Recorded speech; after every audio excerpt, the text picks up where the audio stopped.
Hello guys, welcome back to my YouTube channel. Soft voice, song show, infinite spark. Welcome to Midnight Spark. ഇന്ന് ഞാൻ ഒരുപാട് സന്തോഷമുള്ള ഒരു video ആണ് ചെയ്യുന്നത്. കാരണം ഒരുപാട് നാളുകൾക്ക് ശേഷം കണ്ണും മനസ്സും ഒക്കെ ഒരുപോലെ നിറഞ്ഞ് കണ്ടിട്ടുണ്ടായിരുന്ന ഒരു സിനിമ ഇന്നലെ ഞാൻ കണ്ടിട്ടുണ്ടായിരുന്ന സിനിമയാണ് ലോക. ഞങ്ങൾ ഫാമിലി ആയിട്ട് പോയിട്ടാണ് ഈ ഒരു സിനിമ കണ്ടിട്ടുണ്ടായിരുന്നത്. അപ്പം സിനിമ കാണാത്തവരുണ്ടെങ്കിൽ ദയവ് ചെയ്ത് ഈ വീഡിയോ കാണരുത്. നിങ്ങൾ സിനിമ കാണുമ്പോഴുള്ള ആ ഒരു എക്സൈറ്റ്മെൻറ്റ്, ആ ഒരു ട്വിസ്റ്റിലുള്ള എന്താ പറയുക, ഓരോരോ സംഭവങ്ങൾ വരുമ്പോൾ ആ ഒരു എക്സൈറ്റ്മെൻറ്റ്, നമുക്ക് ആ ഒരു എക്സൈറ്റ്മെൻറ്റ് നഷ്ടപ്പെടും ഈ ഒരു വീഡിയോ കണ്ടിട്ടുണ്ടെങ്കിൽ. അപ്പം സിനിമ കണ്ടവരെ മാത്രം ഈ ഒരു വീഡിയോ കാണാൻ വേണ്ടിയിട്ട് ശ്രമിക്കുക. അപ്പം ലോക ഒരു സംഭവം തന്നെയാണ്. അതായത് നമ്മൾ ഒരുപാട് ഇതുപോലത്തെ സിനിമകളൊക്കെ കണ്ടിട്ടുണ്ടെങ്കിലും നമ്മുടെ മലയാളത്തിൽ ഇങ്ങനെയൊരു സിനിമ ആദ്യമായിട്ട് കല്യാണി പ്രിയദർശനെ കേന്ദ്ര കഥാപാത്രമാക്കിയിട്ട് അരുൺ ഡൊമിനിക് സംവിധാനം ചെയ്തിട്ടുള്ള ലോക ദുൽഖർ സൽമാനാണ് പ്രൊഡ്യൂസ് ചെയ്തിട്ടുള്ളത്. ഈ ഒരു സംവിധായകൻ ഇങ്ങനെയൊരു ഐഡിയ ദുൽഖറിനോട് പറഞ്ഞപ്പം അത് സിനിമയാക്കാൻ കാണിച്ചൊരു കോൺഫിഡൻസ്, ആ ഒരു മനസ്സിന് നമുക്ക് നന്ദി പറഞ്ഞേ പറ്റുള്ളൂ. ഹാറ്റ്സ് ഓഫ് ആണ് ആ ഒരു മനസ്സ്. കാരണം ഇങ്ങനെയൊരു കഥയൊന്നും ആർക്കും പറഞ്ഞ് ഫലിപ്പിക്കാൻ പറ്റില്ല. അത് വിഷ്വൽ ട്രീറ്റ് ആണ്. വിഷ്വലി മാത്രമേ നമുക്ക് ഈ ഒരു സംഭവം മറ്റുള്ളവരിലേക്ക് എത്തിക്കാൻ പറ്റുള്ളൂ. അപ്പം ആ ഒരു സംവിധായകന്റെ ആശയത്തെ കൂടെ നിർത്തി അതൊരു സിനിമയാക്കി എടുക്കാൻ സഹായിച്ച ദുൽഖർ സൽമാൻ എല്ലാ അഭിനന്ദനങ്ങളും അർഹിക്കുന്നുണ്ട്. കാരണം ഇതുപോലെ വന്നിട്ടുള്ള സിനിമകളുണ്ട്. ഇപ്പൊ പ്രഭാസിന്റെ സിനിമ, കൽക്കി എന്നൊക്കെ പറഞ്ഞ സിനിമ ഏകദേശം ഇതുപോലെയൊക്കെ തന്നെയാണ്. 500, 600, 700 കോടികളൊക്കെ വാരി എറിഞ്ഞിട്ട് വെറും കാർട്ടൂൺ പോലെ മാത്രം ഇങ്ങനത്തെ സിനിമകളെ നമ്മുടെ മുമ്പിൽ എത്തിച്ചിട്ടുള്ള പല പല ആൾക്കാരുണ്ട്. അപ്പം അവരുടെയൊക്കെ വെച്ച് നോക്കുമ്പം 30 കോടിയിൽ ഇറങ്ങിയിട്ടുള്ള ഈ ഒരു സിനിമ മലയാളത്തിൻ്റെ ഒരു ഹോളിവുഡ് സിനിമയാണെന്ന് വേണമെങ്കിൽ നമുക്ക് പറയാവുന്നതാണ്. അത്രയ്ക്ക് ടെക്നിക്കലി അത്രയ്ക്ക് നല്ല മികച്ച പ്രകടനം കാഴ്ചവെച്ച ഒരു സിനിമ തന്നെയാണിത്. എല്ലാവരുടെയും, അതായത് കുട്ടികൾ മുതൽ മുതിർന്ന ആൾക്കാർക്ക് വരെ ഒരുപോലെ എൻജോയ് ചെയ്യാൻ പറ്റുന്ന ഒരു സിനിമയാണിത്. കാരണം ഈ ഒരു സിനിമയിലെ സ്റ്റോറി എന്ന് പറയുന്നത് എല്ലാവർക്കും സുപരിചിതമായിട്ടുള്ള ഒരു സ്റ്റോറിയാണ്. അതായത് ഈ ഒരു സിനിമയിലെ സ്റ്റോറി എന്ന് പറയുന്നത് അറിയാത്ത ആയിട്ട് ആരും തന്നെ ഉണ്ടാവില്ല. ഒരു മലയാളിക്കും ഈ ഒരു സിനിമയിലെ സ്റ്റോറി അറിയാത്തതായിട്ടുണ്ടാവില്ല. അപ്പം ആ ഒരു പഴയ കാലത്ത് നടക്കുന്ന ആ ഒരു സ്റ്റോറി നമ്മളൊക്കെ കണ്ടിട്ടുള്ളതാണ്. കടമുറ്റത്ത് കത്തനാർ എന്ന് പറയുന്ന ഒരു സീരിയലും സിനിമയും ഒക്കെ നമ്മൾ കണ്ടിട്ടുണ്ട്. കടമുറ്റത്ത് കത്തനാരെയും കള്ളിയങ്കാട്ട് നീലിനെയൊന്നും അറിയാത്തവരായിട്ടോ അവരെയൊന്നും ഇഷ്ടപ്പെടാത്തവരായിട്ടോ ഒരു മലയാളി ഉണ്ടാവില്ല. അപ്പം അതേ ആൾക്കാർ ഇവിടെ ഇന്നത്തെ കാലത്തിലേക്ക് മാറ്റിയിട്ട് ഇന്ന് നടക്കുന്ന ആൾക്കാരുമായിട്ട് യോജിപ്പിച്ച് ഒരു വേറൊരു ലോകം തന്നെ എടുത്തിരിക്കുകയാണ് ഇവിടെ സംവിധായകൻ. ആ ഒരു സംവിധായകൻ അതിൽ 100% വിജയിച്ചു. കാരണം അന്നുള്ള ആൾക്കാരെ ഇന്ന് കൊണ്ടുവന്നിട്ട് ഇന്നുള്ള ആൾക്കാരുമായിട്ട് മിങ്കിൾ ചെയ്ത് എങ്ങനെയാണ് ആ ഒരു കഥാപാത്രം ഇത്രയും നാള്, അല്ലെങ്കിൽ ഇതില് കല്യാണി പ്രിയദർശൻ അവതരിപ്പിക്കുന്ന ക്യാരക്ടറാണ് ചന്ദ്ര എന്ന് പറഞ്ഞിട്ടുള്ളത്. പക്ഷേ ഒറിജിനലി നീലി എന്നാണ്. കള്ളിയങ്കാട്ട് നീലിനെ തന്നെയാണ് നമ്മളിവിടെ കാണുന്നത്. അപ്പം ആ ഒരു നീലി, അന്ന് കാലത്തുണ്ടായിരുന്ന നീലി എങ്ങനെയാണ് ഇന്നും നമ്മുടെ ഇടയിലൂടെ ജീവിക്കുന്നത് എന്നുള്ളതൊക്കെ ക്ലിയർ ആയിട്ട് ക്ലാരിഫൈ ചെയ്ത് സംവിധായകനോട് കൊടുത്തിട്ടുണ്ട്. ഇതൊരു ഐതിഹ്യമാലയിലെ കഥകളെ ആസ്പദമാക്കി ചെയ്തിട്ടുള്ള സിനിമയാണെങ്കിൽ കൂടി ആ ഒരു ഐതിഹ്യമാലയിലെ കഥ ഇന്നത്തെ കാലഘട്ടവുമായിട്ട് ഇണക്കി ചേർത്ത് ഏതൊരു ആൾക്കും നല്ല രീതിയിൽ മനസ്സിലാവുന്ന പോലെ ആസ്വദിക്കാൻ കഴിയുന്ന പോലെയാണ് ഈ ഒരു സംവിധായകൻ ഈ ഒരു സിനിമ എടുത്തിട്ടുള്ളത്.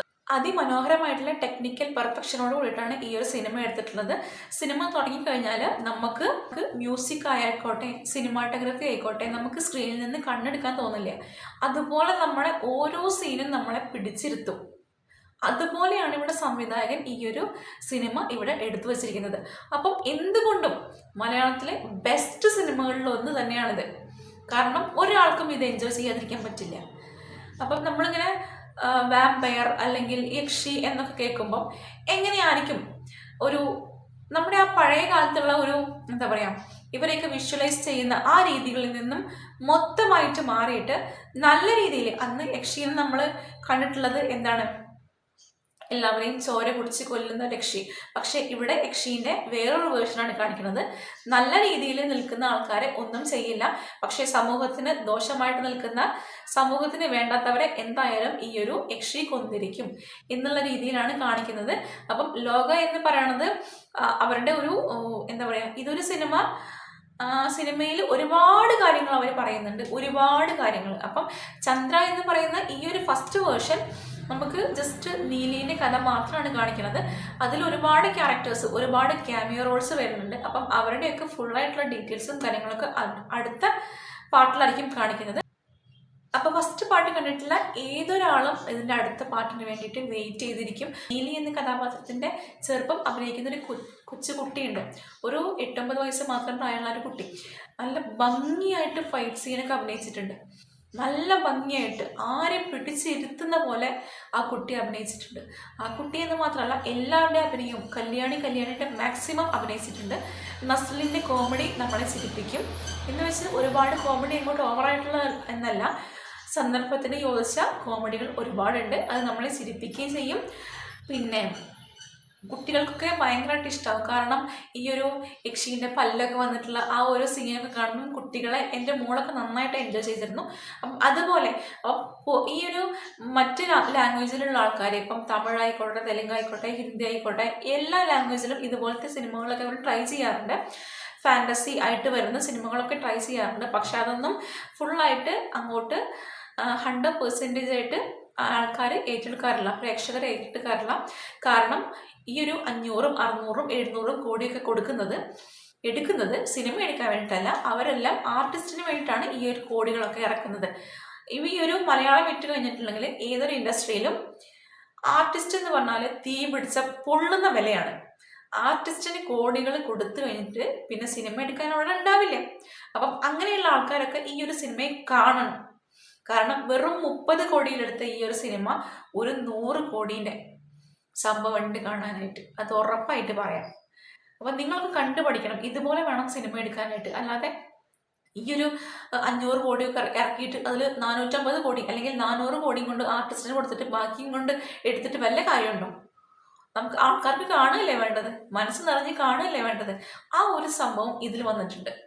അപ്പം എന്തായാലും ദുൽഖർ സൽമാൻ ഇങ്ങനൊരു സംഭവം മുന്നോട്ട് വെച്ചത് തന്നെ നല്ല ഒരു കാര്യമാണ്. കാരണം നമുക്കും കഴിയും ഇങ്ങനത്തെ സിനിമകളൊക്കെ ചെയ്യാനായിട്ട് എന്ന് കാണിച്ചു തന്നിരിക്കുകയാണ്. അപ്പം ഈ ഒരു സിനിമ എല്ലാവരും അംഗീകരിക്കാൻ കാരണം കഥയാണെന്ന് നമുക്ക് പറയാൻ പറ്റില്ല. കാരണം ഈ ഒരു കഥ എന്ന് പറയുന്ന സാധനം നമുക്ക് എല്ലാവർക്കും കൊച്ചിലെ മുതൽ അറിയാവുന്ന കഥയാണ്, ഏതൊരാൾക്കും അറിയാവുന്ന കഥയാണ്.